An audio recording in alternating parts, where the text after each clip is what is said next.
Hey everybody, Maureen Bakes from Landscapes for Learning. Welcome back to the Landscapes for Learning, where you learn to know yourself for wisdom and wellness. And I give you tools and resources in mind, body, health to get you there and to help you lift the heavy weight of being human and being uniquely you. All right, so this video is about my introduction to the self-study guide, Classic Wisdom for the Modern Human, which I wrote a couple of years ago. It's on Amazon. You can find it at my site, landscapesforlearning.com. And I also created an online version of the 5 parts of the self-study guide. You see this wheel here is the 5 parts. So the videos you're about to see in order are going to take us through the different parts of self-study for self-realization. So in that vein, this learning, you are the object and the subject. I am facilitating, I'm resourcing you, I'm helping you find your own resources within to live a life of wisdom and wellness. All right, so the introduction of the classic wisdom for the modern human, that's all of us, modern humans. This is designed to inspire and motivate you to live an examined life. On the prior page, I have the quote by Socrates: an unexamined life is not worth living. I don't know, Socrates is a pretty wise man, so it's worth contemplating what that means. An unexamined life is not worth living. Unexamined means, you know, you're not paying attention to something. And if you're not paying attention to your life because your attention is elsewhere, that may cause you some extra suffering. And examining your life is going to cause you suffering as well, because you're going to discover some hard truths and some difficulties, because it's a heavy weight being human. Not easy, but it's a matter of picking your poison.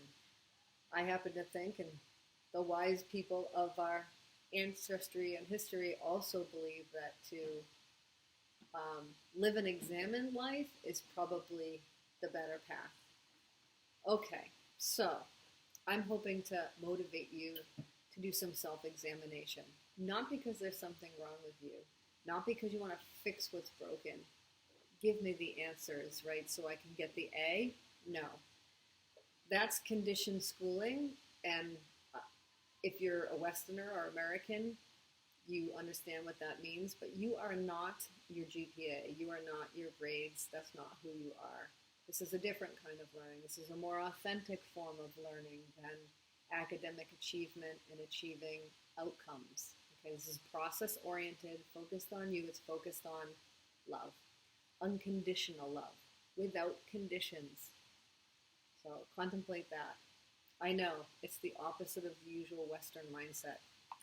This is what we practice in yoga, or we should be trying to practice in yoga, is that unconditional love.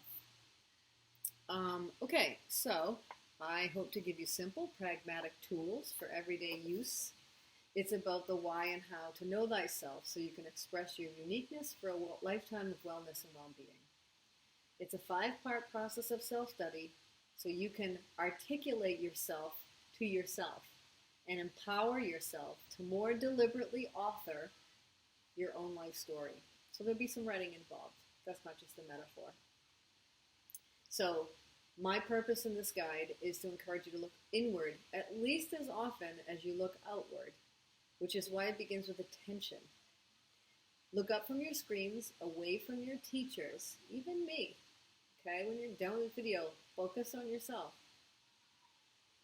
Away from your friends, the experts, and yes, even your parents, to look inward at your own human nature, because that's where your integrity and your passion reside, as well as all the answers about who you are and how to live well.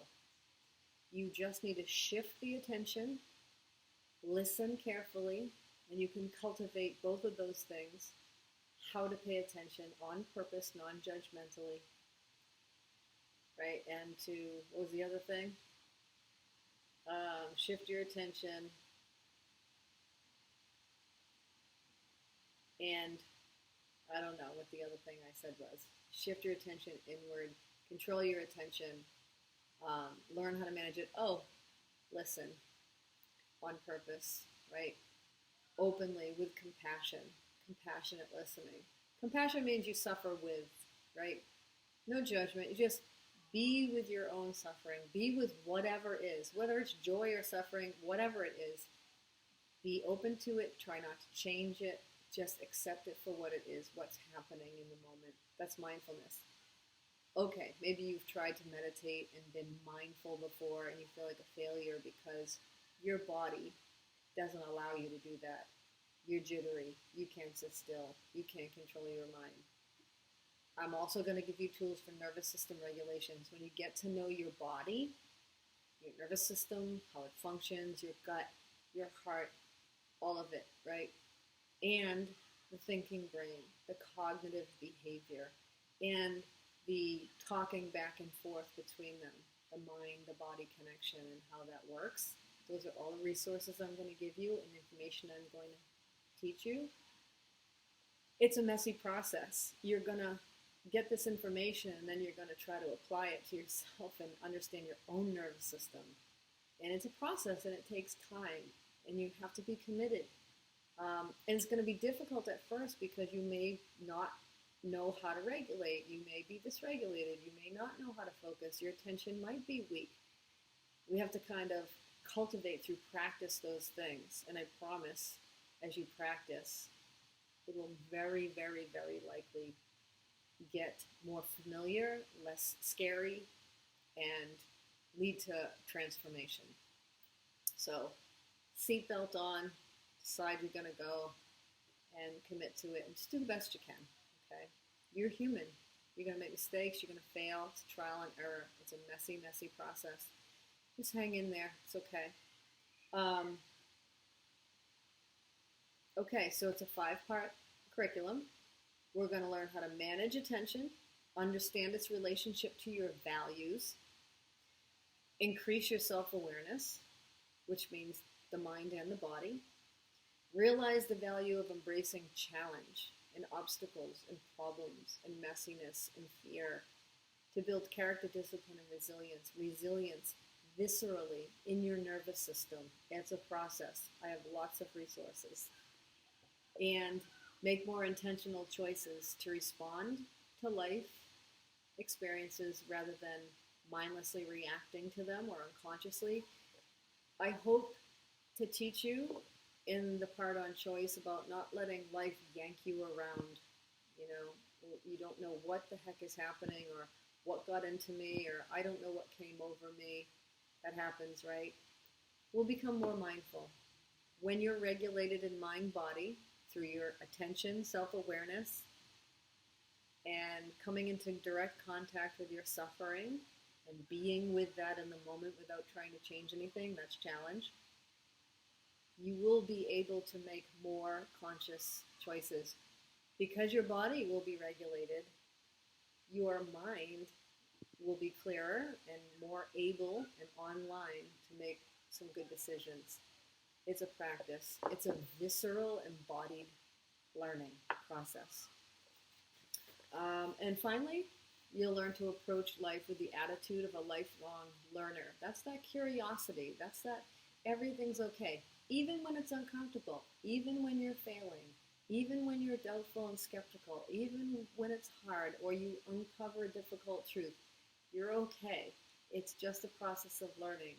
And I'll hopefully remind you throughout, it's all about the landscapes for learning. Everything in your life, every experience is your teacher. And if you can strike that attitude of curiosity, compassion, this is just who we are. We're human. This is the experience. Your experiences are your own. They're unique. You don't have to compare them to anyone else's. You don't have to compare how you're responding to your own experiences to anyone else's. You're not them. They're not you. All shaped differently. We have different nervous systems. I mean, we have the same system roughly, but you get my point. Your experiences are you have your own subjectivity. So, sure, you can pick up some things by learning how many humans have managed certain stressors, etc. But you have to figure out for you who you are, how you work, and what you need, and which tools are most appropriate for you. There's no one size fits all. Terrible teachers deliver one-size-fits-all curriculum, and terrible teachers don't do a thorough assessment and get to know. I can never know you. I can never be you, right? I can come close. I can empathize and be compassionate, but I cannot know your own subjectivity and see the world through your eyes. Only you can do that.